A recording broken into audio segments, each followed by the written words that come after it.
하나님 감사합니다. 우리에게 늘 잊지 않고 우리를 찾아와 주시고 또 우리의 그 어지럽고 힘든 마음 가운데 있는 것을 말씀으로 채워줄 줄 믿습니다. 오늘 주님 앞에 그 말씀 앞에 또 주님의 말씀을 듣고 돌아가는 저희들 되게 하여 주시고 그 말씀이 우리에게는 큰 은혜가 되게 인도하여 주시옵소서. 감사하며 예수 그리스도의 이름으로 기도하옵나이다. 아멘. 오늘 우리에게 주신 말씀은 고린도후서 5장 16절에서 21절까지 말씀을 같이 보도록 하겠습니다. 고린도후서 5장 16절에서 21절까지 말씀인데요. 우리가 한 목소리로 좀 6절이지만 같이 말씀을 쭉 보도록 하겠습니다. 16절부터 합독하도록 하겠습니다. 16절부터 21절까지 시작.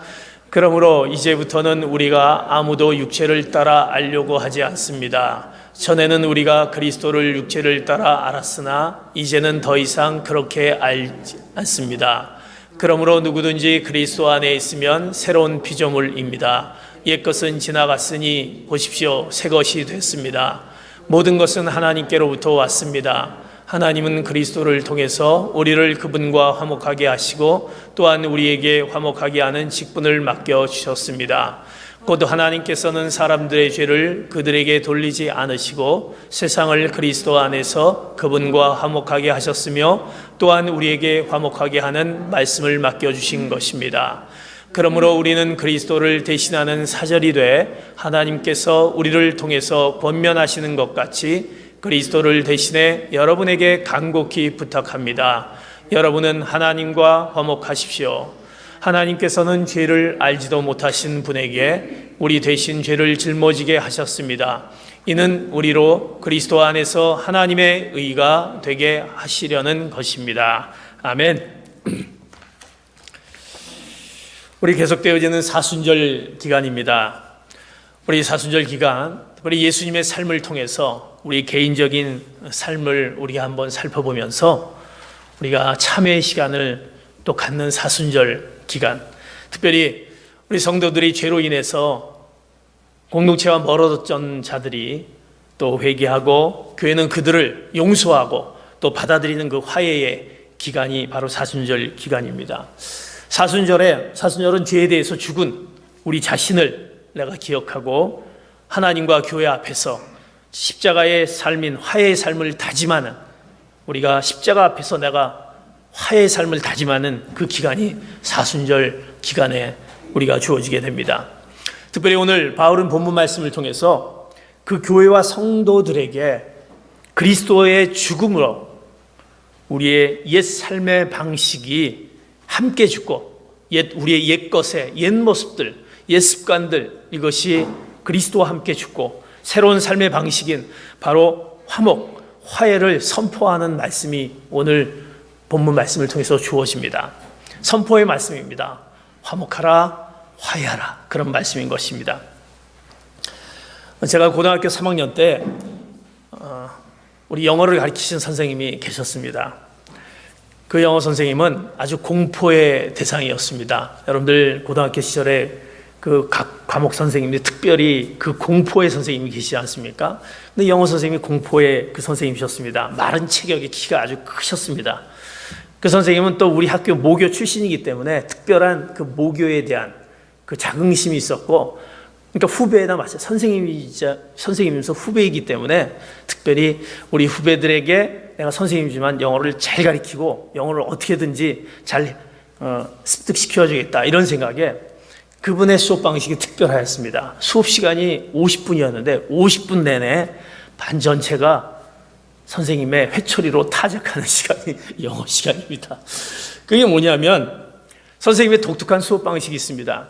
아마 그 시절 여러분들이 아마 그런 선생님들이 계셨을 것입니다. 그 영어 시간에 들어오면 그 영어 교과서가 있습니다. 그 교과서를 외우는 게 저희들이 그 영어 수업이었습니다. 그 영어 본문을 다 외우게 하는 것이었습니다.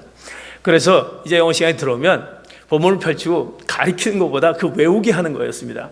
예전에 우리의 공부 방식은 그 본문에서 나오는 그 내용들이 굉장히 많았기 때문에 영어 전체를 통째로 외우는 것이었습니다. 그래서 이제 순서가 되면 나와서 외우게 하는 것입니다.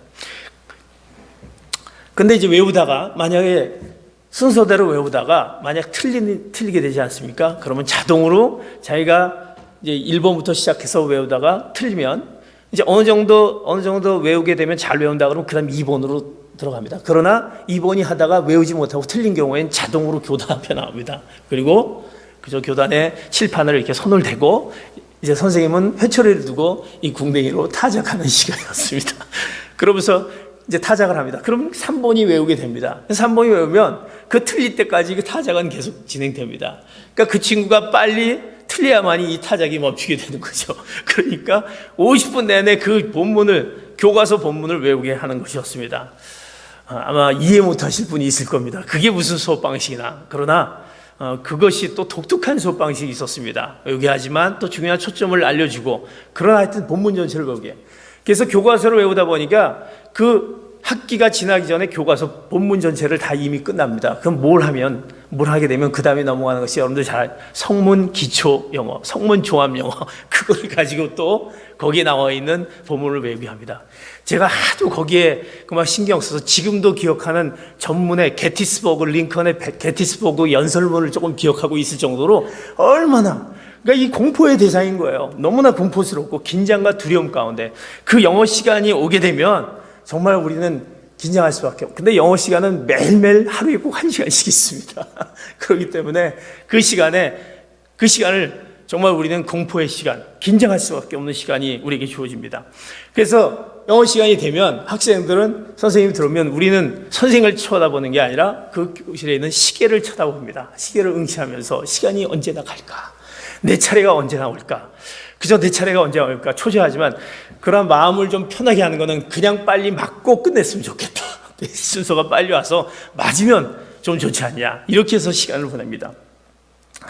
빨리 시간이 내 차례가 와서 맞는 것이 편하다. 그래야만이 그 나머지 시간, 긴 50분이 왜 이렇게 시간이 긴지 빨리 지나가지 않습니까? 그런 시간이 감히 누구에게도 선생님한테 선생님 좀 쉬었다가 하면 안 되겠습니다 얘기할 수가 없었습니다. 그 시간만큼은 아무 효력이 없었습니다.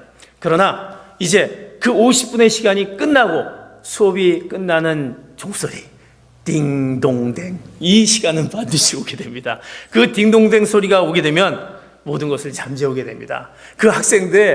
우리 학생들의 얼굴이 화색이 막 돋기 시작합니다. 그 긴장하고 초조했던 것이 안도감 때문에 그 얼굴의 표정들은 평안을 얻게 되는 그 수업 시간, 영어 시간, 아직도 기억나는 그 고3 때 영어 시간이었습니다.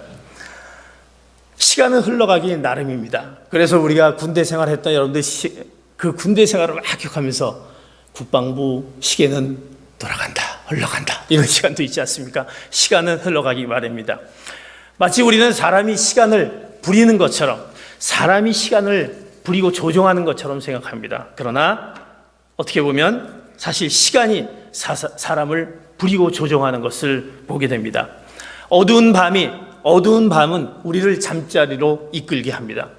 우리는 어김없이 어두운 밤이 오면 가서 자야 되는구나 하는 것 때문에 잠자리로 가게 됩니다. 아침 일찍 밝아오는 아침이 우리에게 오면 일어나서 일터로 향하고 내가 일하러 가야지 라는 것을 그 시간을 통해서 우리는 어김없이 우리에게 주어집니다.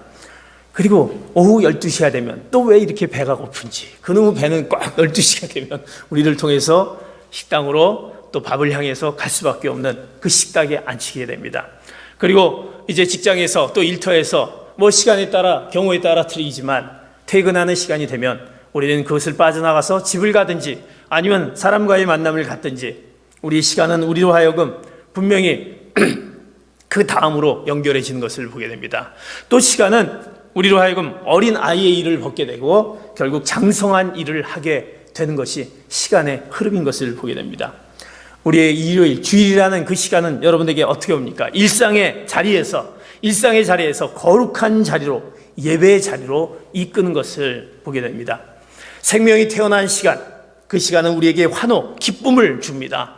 나의 사랑하는 자녀를 우리가 태어나면서 얼마나 기쁨을 줍니까? 그러나 생명이 죽음이 된 시간은 우리로 하여금 눈물 짓게 하는 그런 우리의 시간을 보게 됩니다.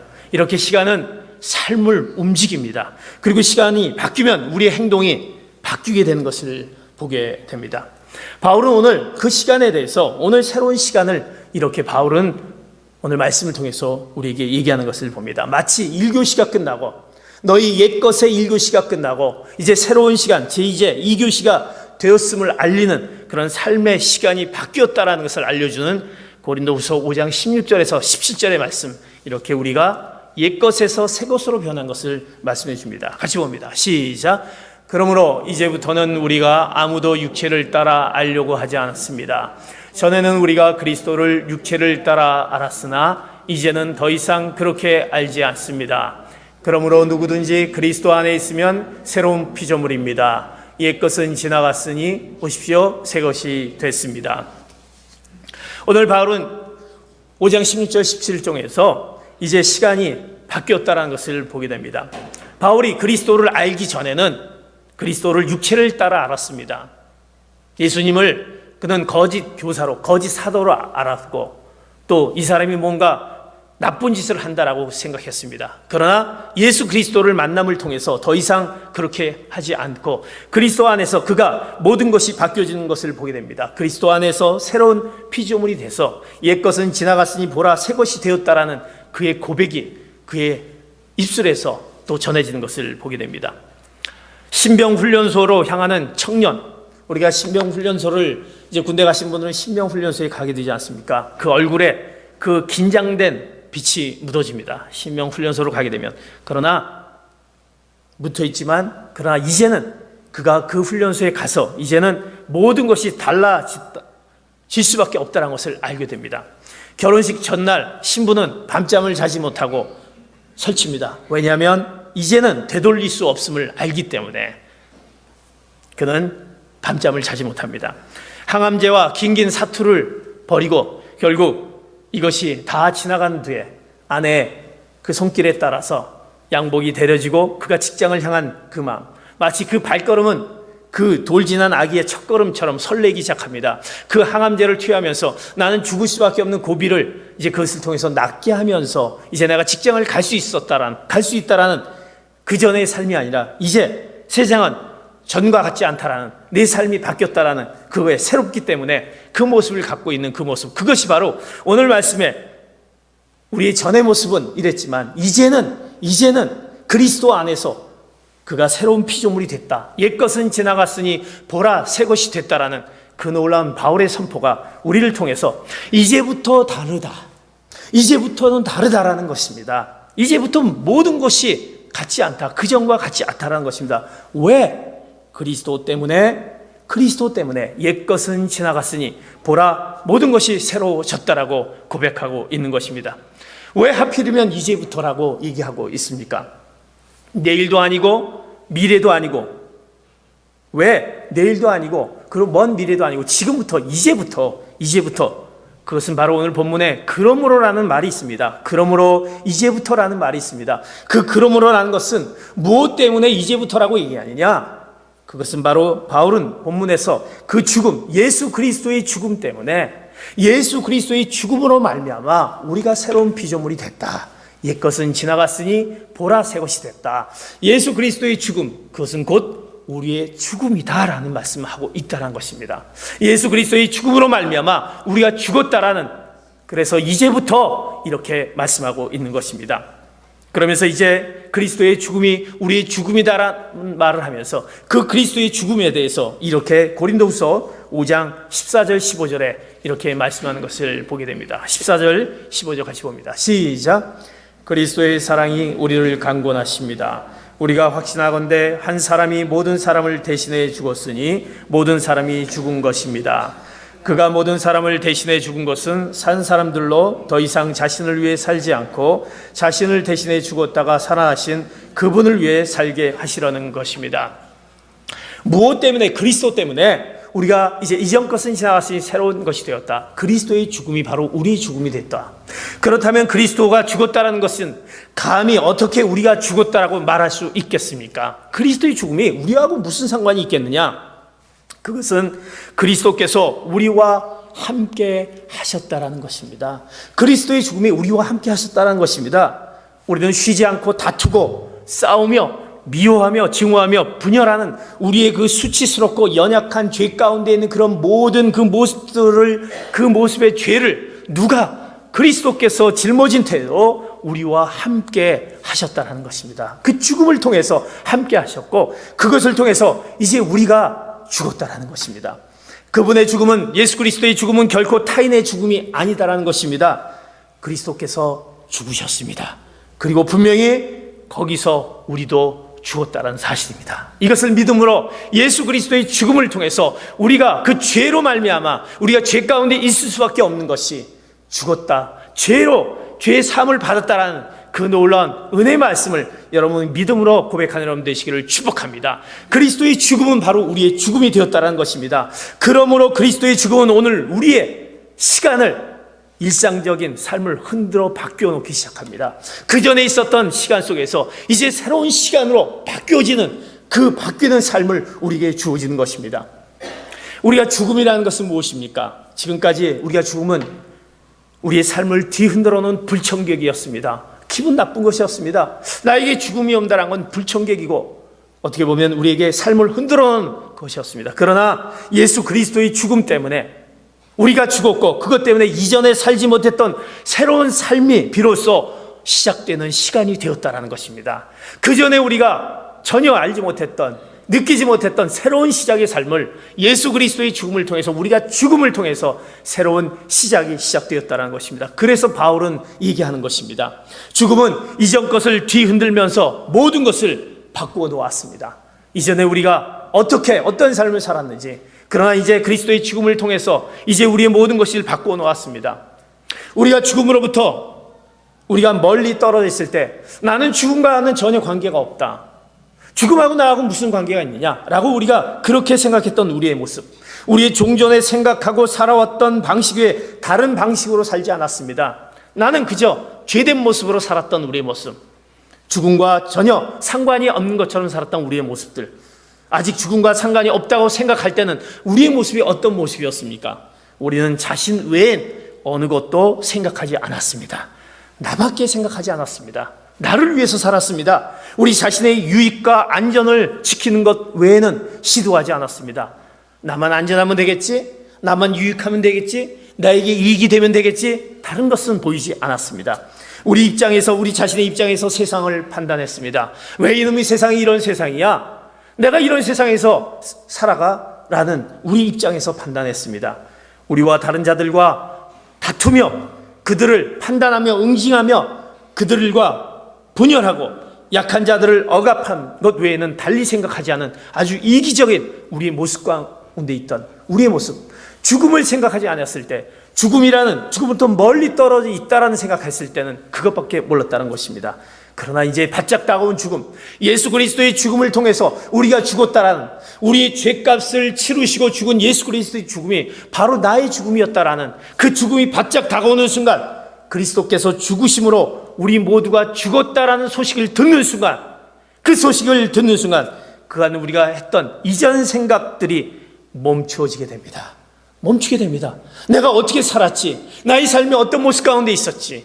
나의 죄된 모습이 어떤 모습인지 우리는 멈춰야 됩니다. 그러면서 우리는 그리스도 안에서 우리는 이전에 알지 못했던 그 시간으로 초대되게 되는 것입니다. 그리스도의 그 죽음으로 인해서 그리스도 안에서 새로운 시간으로 초대됩니다. 그리스도의 죽음은 지금까지 우리가 판단했던 사람들을 대했던 그 방식들, 그것이 끝나고 이전과 다른 새로운 판단과 새로운 관계가 시작되었음을 알리는 것입니다. 이전에는 내가 생각했던 판단, 관계들이 예수 그리스도의 죽음을 통해서 그것이 나의 죽음이 됐고, 이것을 통해서 다른 사람들과의 관계, 판단, 그 관계들이 새롭게 우리가 다시 형성됨을 우리가 알리는 시작점을 주었다라는 것입니다. 그리스도의 죽음이 우리를 향한 시간인 것은 그분의 죽음이 우리의 죽음을 대면하기 때문이었다라는 것입니다. 우리의 죽음을 대면하면서 세상을 판단하고 사람을 만났던 그 종전의 방식이 이제 정리되었습니다. 이렇게 판단하지 말아야지, 이렇게 살지 말아야지, 이렇게 사람을 향해서 관계를 맺지 말아야지. 이것은 바로 예수 그리스도의 죽음을 통해서 우리가 죽었기에 우리의 그 모습이 정리되기 시작됩니다. 그리고 이전에 행하지 않았던 새 것을 행하게 됩니다. 무엇을 행할까? 내가 이제 이전에 살아갔던 방식이 아니라 새 것을 향한 그것으로 우리가 바뀌게 됩니다. 이전에 없었던 새로운 시간을 갖게 되는 것입니다. 사랑하는 성도 여러분, 내가 예수 그리스도를 만나고 예수 그리스도의 죽음을 안으로 이제는 옛것이 지나가고 새로운 피조물이 되었다라는 그 새로운 것들을, 그 새로운 시간을, 여러분들이 그것을 우리에게 주었다라는 것을 얼마나 하나님께서 우리에게 바로 오늘 말씀을 통해서 깨닫게 하는 것입니다. 그 새로운 시간을 오늘 말씀을 통해서 이전 것은 지나갔으니 새로운 것이 되었다라는 그 놀라운 예수 그리스도의 죽음이 나의 죽음이었다라는 것, 죽음이 되었다라는 사실을 오늘 말씀을 통해서 받아들인 여러분 되시기를 축복합니다. 그러면서 이제 우리의 죽음은 그 예수 그리스도의 죽음을 통해서 이제 우리의 새로운 우리의 죽음이 되었기에 우리는 그리스도의 죽음을 우리의 죽음으로 고백하는 우리는 어떤 사람이 되어야 될까? 어떤 새 사람으로 살아가야 될까? 내가 새 사람으로 되어가는 그 삶의 모습이 무엇일까? 그것을 어떻게 고백할 수 있습니까? 오늘 바울은 이제 이전 것은 지나갔으니 새 것이 되었는데 이제 너희들이 어떻게 살아가야 되느냐라고 말씀하신 것이 오늘 본 말씀 18절 19절의 말씀, 이렇게 말씀하고 있습니다. 같이 봅니다. 시작. 모든 것은 하나님께로부터 왔습니다. 하나님은 그리스도를 통해서 우리를 그분과 화목하게 하시고 또한 우리에게 화목하게 하는 직분을 맡겨주셨습니다. 곧 하나님께서는 사람들의 죄를 그들에게 돌리지 않으시고 세상을 그리스도 안에서 그분과 화목하게 하셨으며 또한 우리에게 화목하게 하는 말씀을 맡겨주신 것입니다. 아멘.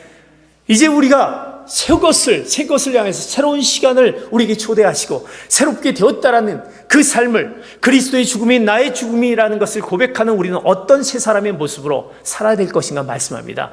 이 모든 새 것은 누구에게로부터 왔습니까? 하나님께로부터 왔다라는 말씀입니다. 그러면서 이제 하나님 그리스도를 통해서 우리가 멀어질 수밖에 없는 우리의 죄 가운데 있는 그 옛 모습이 예수 그리스도를 통해서 화목하게 하셨다라는 것입니다. 그리고 우리에게 화목하게 하는 직분을 우리에게 맡겨주셨습니다. 그리고 우리에게 화목하게 하라는 말씀을 주셨다는 것입니다. 다시 말해서 우리가 새로운 사람이 됐다는 것은 화목하라, 화해자가 되라, 화해하라 라는 말씀을 우리에게 주었다는 것입니다. 사랑하는 성도 여러분, 우리 그리스도인의 삶의 방식은 이제 화목의 삶을 사는 것입니다. 화해의 삶을 사는 것입니다. 화목하라, 화해하라, 그것이 바로 새로운 피조물이 된 자의 그리스도인의 삶의 방식, 그것을 우리에게 바울은 우리에게 말씀하고 있습니다. 일본의 여류 작가 미우라 아야코라는 분, 혹시 그 책을 읽었는지 모르겠습니다. 이 질그릇 에도라는 책이 있습니다. 일본의 그 유명한 미우라 아야코라는 이 질그릇 에도라는 그 책 가운데 이제 그 책에 이런 내용이 나옵니다. 이제 남편이 미우라입니다. 그 남편 미우라의 그 양복이 있습니다. 그 양복을 세탁소에 맡기게 됩니다. 근데 이 양복은 그 남편이 굉장히 아주 잘 입은 양복입니다. 10년 넘게 이 양복을 입는데 이 양복이 굉장히 좋은 아주 비싼 양복입니다. 비싼 양복이니까 감도 아주 좋습니다. 색깔도 아주 좋습니다. 그리고 아주 고상한 양복, 이것을 늘 남편 미우라는 이것을 입고 다닙니다. 이제 세탁소에 이것을 맡기게 됩니다. 맡기면서 굉장히 불안합니다. 남편이 이 양복을 얼마나 아꼈는지 남편이 그 양복을 입고 혹시나 그가 이제 밥을 먹다가 물이 조금만 튀어도 빨리 물수건을 빨리 젖어서 이렇게 막 닦는, 여러분들이 아끼는 옷이 뭐가 묻으면 금방 빨리 어떻게 해야 되지 않습니까? 그랬던 양복입니다. 그리고 얼마나 아꼈는지 이제 밥을 먹게 되면 이제 빵을 먹게 되면 빵에서 이제 빵가루를 튈까봐 이제 식탁에 앉아 그 양복을 입고 먹을 때는 다리를 옆으로 싹 비껴서 이렇게 먹는 정도로 그 양복을 아끼는 미우라 남편의 그 양복입니다. 그래서 이거를 이제 아야코는 이제 세탁할 때가 돼서 이제 맡기게 됩니다. 이제 세탁소에 맡겼습니다. 맡겼는데 시간이 지나도 그 세탁을 갖고 오지 않는 거였습니다. 3일이 지나도, 4일이 지나도, 일주일이 지나도, 그리고 보름이 지나도 가져오지 않는 것이었습니다. 그래서 이 아야코는 이상하게 생각했습니다. 왜 가져오지 않을까? 갑자기 그 마음 가운데 혹시 이 세탁소에서 이게 뭐 잘못 데미지에다가 태워 먹어서 이런 거 아닐까? 그래갖고 이제 걱정이 돼서 이제 전화를 합니다. 세탁소에 전화를 했습니다. 그런데 세탁소에는 전화를 받지 않습니다. 이게 더 막 초조해집니다. 아니, 세탁을 맡겼는데 가져오진 않고 이거 어떻게 된 거 아니냐? 그래서 계속 아침부터 계속 전화하지만 전화를 받지 않아. 이제 저녁에 전화를 했는데 전화를 마침 받았습니다. 화가 나서 아니 도대체 왜 전화를 안 받습니까? 왜 세탁을 안 갖고 옵니까? 제가 맡긴 세탁 했더니 그 주인이 말이 갑자기 떠문떠문거립니다. 저 죄송합니다. 그래서 무슨 얘기입니까? 그 양복을 저희 일하는 점원이 며칠 전에 훔쳐갔습니다. 너무나 아약고는 기가 막혔습니다. 아니 그러면 뭐 훔쳐갔다고 얘기를 하든지 뭐 상황을 얘기하지 그것도 얘기 안 하고 전화는 받지도 않고 화를 내면서 이럴 수가 있습니까? 그러면서 변상하십시오 라고 하면서 끊어버렸습니다. 전화를 끊고 났는데 이제 이 걱정이 되는 거예요. 남편한테 그 얘기를 해야 되는데 남편이 이제 퇴근 시간이 가까이 오는데 얘기해야 되는데 어떻게 해야 할까? 그걸 듣는 순간 그렇게 아끼고 있는 남편, 빵가루가 떨어질까 봐 다리를 옆으로 싹 하면서 먹었던 그 양복이 이거를 훔쳐갔다고 하니 이걸 어떻게 해야 할까? 고민이 되었습니다. 이렇게 들어와서 이제 남편에게 얘기합니다. 당신, 내가 세탁소에 맡겼는데 이것을 그 점원이 훔쳐갔다고 합니다. 이거 어떡하죠? 남편이 아주 뭐 버럭버럭 화를 낼 줄 알고 정말 긴장하면서 얘기합니다. 그랬더니 남편은 반응이 양복에는 별 신경을 쓰지 않고 오히려 세탁소가 곤란하지 않을까, 그것을 동정하고 있는 것이었습니다. 아약고는 너무 기가 막혔습니다. 아니 세탁소를 동정하다니 무슨 얘기입니까? 지금 우리가 지금 당신 양복이 이랬는데 그러면서 얘기합니다. 그 남편은 계속 세탁소를 염려하면서 이 양복을 살 수 없고 이거는 굉장히 오래전에 샀던 것이고 아주 비싼 양복인데 미우라고 말합니다. 그랬더니 이제 아약고는 얘기합니다. 그러면서 자기가 세탁소에서 변상하라고 얘기했다. 이제 남편 미우라는 그렇게 얘기합니다. 당신 용서해 줘라 라고 얘기하는 것이었습니다. 아니 이게 뭐 전혀 이상과 다르게 용서해 줘라, 용서라니 나는 변상을 받아야 되겠다, 그럴 수 없다, 그렇게 얘기합니다.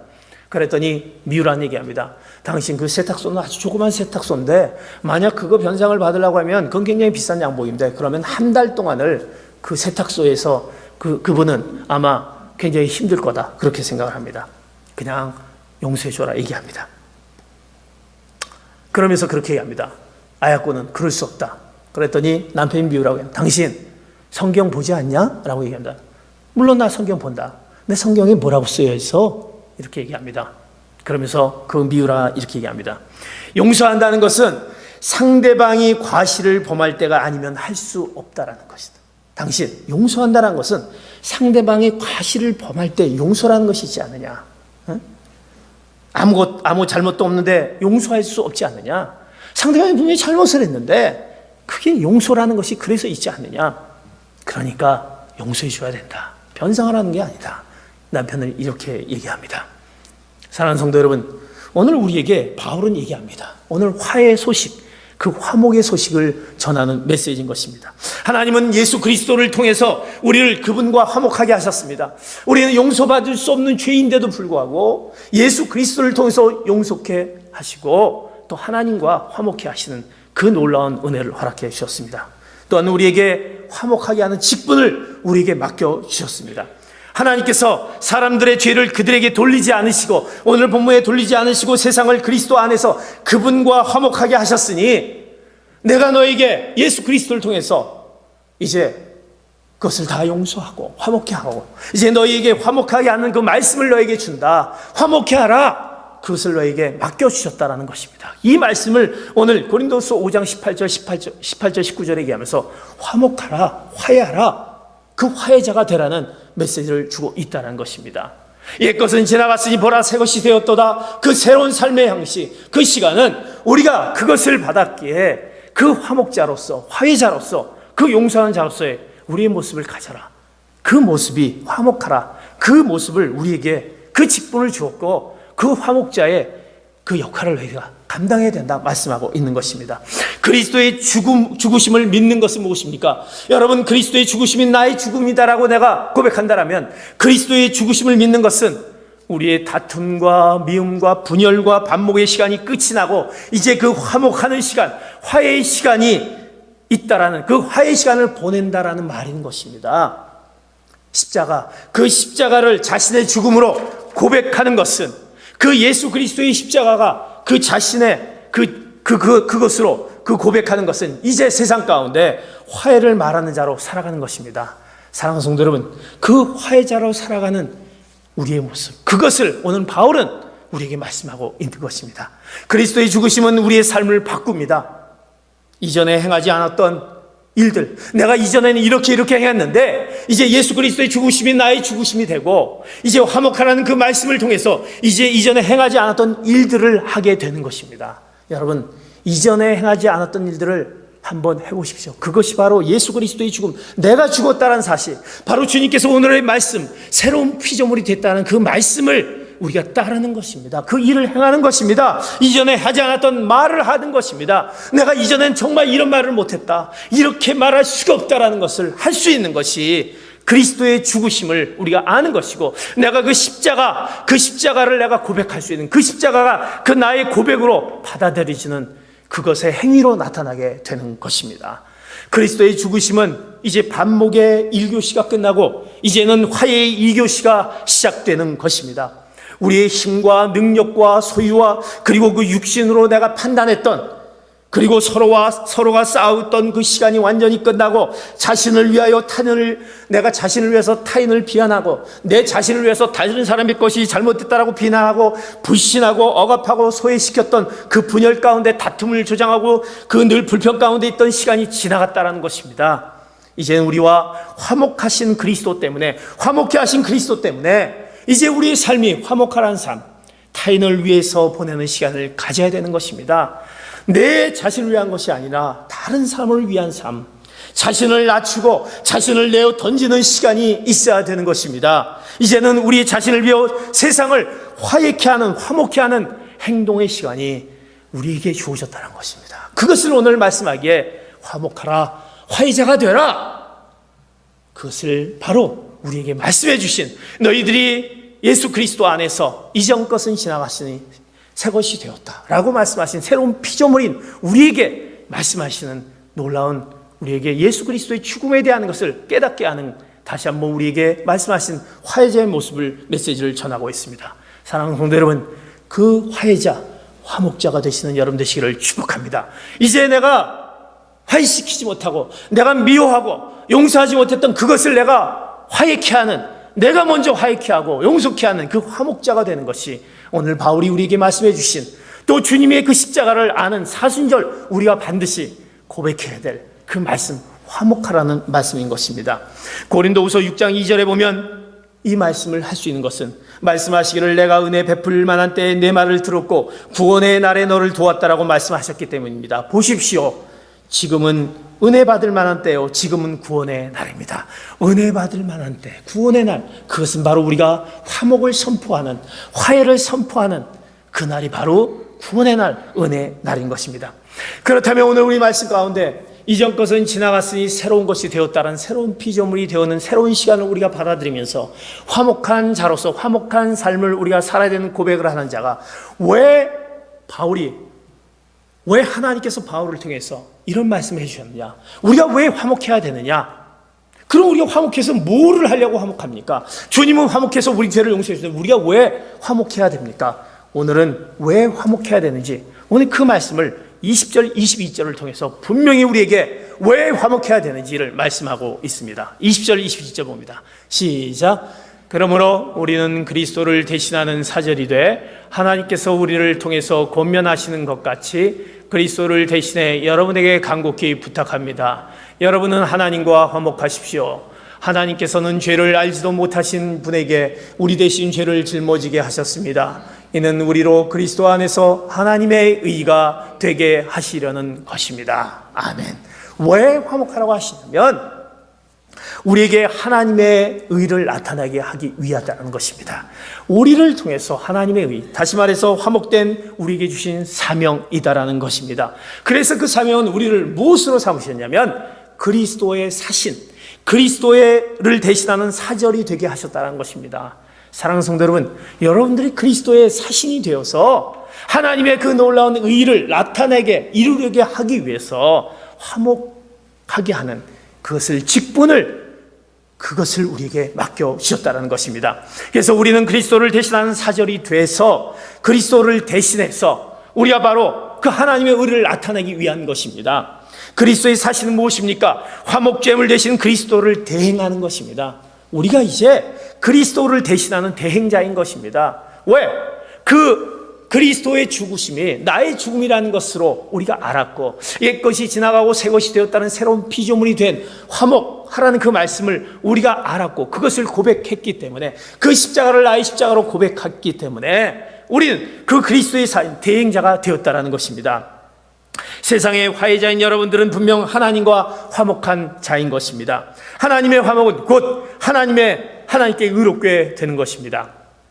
결국 우리를 통해서 하나님께서는 죄를 알지도 못하신 분에게 우리 대신 죄를 짊어지게 하셨습니다. 이는 바로 우리로 하여금 그리스도 안에서 하나님의 의가 되게 하시려는 것입니다. 여러분의 사신이, 여러분의 모습이 하나님의 의를 나타내는 그 놀라운 분명한 사명, 그 사신, 대사로 우리에게 맡겨주셨기에, 하나님의 의를 나타나기에 우리가 화목해야 된다는 것입니다. 그 화목자가 되어야 된다는 것입니다. 그런 놀라운 화목자가 되는 것이 바로 하나님이 우리를 존재케 하는 이유와 목적인 것입니다. 여러분을 존재케 하는 이유와 목적이 뭐지? 그것은 그 사랑을 알게 해주신 것이 무엇이냐?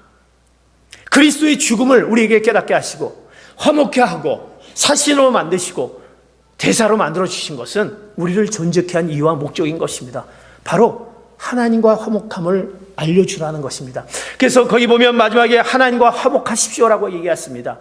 하나님과 화목하십시오라는 것은 그 원문에 보면 하나님과 화목하십시오라는 것은 하나님과 교환하라는, 다시 말해서 그 하나님을 전하라는 얘기입니다. 하나님, 우리를 화목케 하신 그 하나님을 너희가 전하라는 그 말씀이 화목케 하라는 말씀입니다. 우리가 그 예수 그리스도, 그 하나님을 전한 자의 그 사명자가 우리에게 있다라는 것입니다. 그래서 너희들이 항상 하나님과 화목하라, 그 말씀을 전하라는 말씀이 그 안에 포함되어 있다는 것입니다. 사랑하는 성도님, 그러기에 우리는 그 놀라운 화목자, 하나님의 의를 이뤄가시는 귀한 화목자의 귀한 성도 여러분 되시기를 축복합니다. 바울은 얘기합니다. 그러므로 우리가 이제부터는 어떤 사람도 육신을 따라 알지 아니하노라. 내가 육신을 따라서 알지 않노라. 그리스도를 알지 않은 모르는 같이 그렇게 되지 않겠다는 것입니다. 갈보리 언덕에 그리스도께서 그 죄인과 화목하심으로 이제 화해의 그 놀라운 계절이 왔다는 것입니다. 갈보리 언덕의 예수 그리스도의 그 놀라운 화해자인 그 예수 그리스도, 그 예수 그리스도를 알리는 그 화해의 계절이 오게 됐다는 것입니다. 그래서 우리는 화해자로 돌아서야 된다는 것입니다. 사랑하는 성도 여러분, 우리 가정 가운데 용서받지 못한 자가 있습니까? 가정 안에서 내가 용서하지 못하고 용서받지 못한 우리가 있습니까? 그렇다면 우리가 그 화목자가 되어야 된다면, 그 하나님의 의를 나타나기 위해서는 우리는 반드시 우리 가정 안에서 서로의 짐을 나눠줘야 되는 것입니다. 부부간에, 부모와 자식 간에 내가 용서하지 못하고 용서받지 못하고 용서하기를 원하고 용서해야 된다는 그런 것이 있다라 한다면, 그러한 것들을 다 용서하며 서로의 짐을 나눠주는 우리의 모습이 있어야 되는 것입니다. 이것이 바로 하나님의 의를 나타내는 것입니다. 그 놀라운 그 가정으로 돌이켜야 된다는 것입니다. 우리의 일터와 직장에서 무관심으로 소외된 자가 있지 않습니까? 무관심으로 소외된 자는 무엇을 뜻합니까? 우리가 나만 알고 관심을 갖지 못한 우리 일터에 있는 자들, 그리고 그 복음을 알지 못한 자들을 무관해하고 나하고는 상관이 없다라고 생각했던 그들에게 이제 하나님의 의, 그리스도의 내 사신으로서 그 복음, 하나님과 화목하다라는 그 하나님을 전해야 될 사명이 있다는 것입니다. 이제 화해자이신 예수 그리스도의 사신이 우리가 되어야 된다는 것입니다. 우리가 교회가 용납하지 못하고 죄인 취급하듯 하는 믿음 안에서 연약한 형제와 자매들이 있습니다. 마치 서로 정죄하고 판단했던 우리 서로 간에 그런 모습이 있다고 한다면, 우리는 분명히 죄인을 영접하신 그 그리스도의 옷을 갈아입어야 되는 것입니다. 그리고 우리의 시간이 바뀌었다는 것입니다. 예전의 모습이 아니라 바뀌어진 시간, 그러게 우리 생각을 바꾸고 돌아서고 그 화해자의 모습으로 하나님의 의를 나타내는 모습으로 바뀌어져야 된다는 것입니다. 그래서 여러분의 바로 하나님의 의가 되는 그 놀라운 하나님의 의를 나타내는 귀한 성도 여러분이 되어야 된다는 것입니다. 여러분이 읽었던 책 가운데 하나님의 대사, 그 김아중 그 장로님, 그 대사님의 책을 읽으셨을 것입니까? 그 1, 2, 3편으로 나오는, 1, 2, 3편인가요? 그 김아중 대사님의 그 책을 보면, 그 김아중 대사, 지금은 이제 은퇴하셨지만 온누리교회 장로님이십니다. 대통령 의전 비서관을 지내고 외교 안보 수석 비서관을 지내고 주중대사, 주한 중국 대사와 그리고 통일부 장관을 역임했던 그 김하중 대사가 그 책 속에 이런 내용이 나옵니다. 그 김하중 대사를 뭐라고 얘기하냐면 그는 기도하는 대사다. 그는 하나님께 묻는 대사다. 그리고 쉬지 않고 기도하는 대사다라는 그 명칭이 있습니다. 우리가 그리스도를 전하는 대사로서의 그 복음 전환자의 사명을 감당해야 될 텐데 우리는 또 내가 그 대사의 사명을 무엇을 감당해야 되는지 오늘 김하중 대사는 그렇게 얘기합니다. 내가 할 수 있는 것은 뭐냐? 마태복음 6장 33절에 먼저 그의 나라와 그의 의를 구하라. 그러면 그 모든 것들을 너에게 이루자고 하는 그 말씀. 내가 하나님의 나라를 이룰 수 있는 것이기에 내가 할 수 있는 것은 쉬지 않고 기도하는 것이다. 내가 하나님께 묻는 것이다. 우리 그리스도인의 대사는 바로 우리가 연약하기에 복음을 전하기 부족한다고 하면 하나님 앞에 기도로서 그 사랑의 중보자로 서는 것입니다. 그는 사랑의 중보자라고 표현합니다. 그를 사랑의 중보자라고 표현합니다. 여러분, 정말 내가 연약해서 부족해서 만약에 그리스도인의 대사로서 그 모습을 갖지 못한다면 하나님 앞에 하나님 제가 연약하지만 그들을 위해서 기도합니다. 사랑의 중보자가 되겠습니다. 그 기도를 끊이지 않는 우리 기도 가운데 그리스도인의 참된 대사가 되는 것입니다. 그리고 그 대사의 그 사명을 통해서 하나님의 의가 나타나게 되는 것입니다. 그러기에 화목하라. 그리고 화목되었을 때 너희들이 하나님의 의가 나타난 것입니다. 너희들이 밖을 나가고 세상을 향해서 살아갈 때 내가 하나님의 의를 정말 나타내고 있는지, 혹시 하나님의 의를 가리고 있는지 그것을 생각하면서 오늘 우리에게 주어진 말씀, 갈보리 언덕 높이 서시 계신 예수 그리스도를 따라 세상을 화목케 하는 그 화해 공동체로 내가 그 화해자로 그리스도인의 대사로 살아가기로 다시 한번 다짐하시면 귀한 성도 여러분 되시기를 축복합니다. 오늘 바울은 또 우리에게 말씀하셨던 고린도후서 5장 19절 얘기했던 그것으로 이렇게 선포하면서 그 말씀을 우리에게 다시 기억합니다. 5장 19절을 보면서 다시 한번 우리에게 선포하는 말씀으로 받아들이시길 바랍니다. 5장 19절 봅니다. 시작. 곧 하나님께서는 사람들의 죄를 그들에게 돌리지 않으시고 세상을 그리스도 안에서 그분과 화목하게 하셨으며 또한 우리에게 화목하게 하는 말씀으로 맡겨주신 것입니다. 화목하라.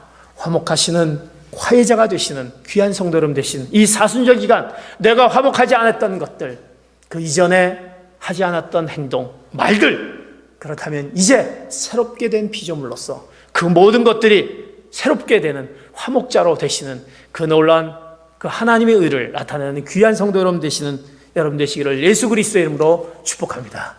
기도하시겠습니다.